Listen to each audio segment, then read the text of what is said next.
सलाम वालेकुम। इंस्टा की फैमिली से हर बात शेयर करती, हर बात कंफर्म करती हूँ, क्योंकि मेरी इंस्टा की फैमिली मेरी ना समझ के लेती है। मुंह से निकलेगा तो देखो, बिगर क्रीम के माशाल्लाह चेहरा दिख रहा है मेरा, बिगर क्रीम के माशाल्लाह माशाल्लाह बोलो, क्योंकि दागी ने भी जरा चेहरा उतरा है, क्योंकि शुगर हाई था। और माशाल्लाह देखो, अल्लाह जिसको बीमारी देता है तो गुनाह भी यही धुलते, ये भी सोचना, ऊपर तो आराम मिलेगा। मगर मेरी माँ ने कहावत बोलती थी, चुगली आता है कान संभालो, चोर आता है घर संभालो। एक पन चोर को जगह मिलेगी, चुगलखोर की माफी नहीं है।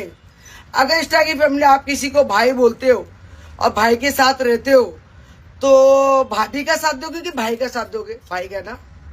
मैं का एक ही भाभी रे तेरी, और तुझ जैसी ननन चुगलखोर, तू तेरी जिंदगी को। मैं सीधा ना बोलती नहीं, सिर्फ ठोकती हूँ आके, फिर ठोकती, याद रखना बात।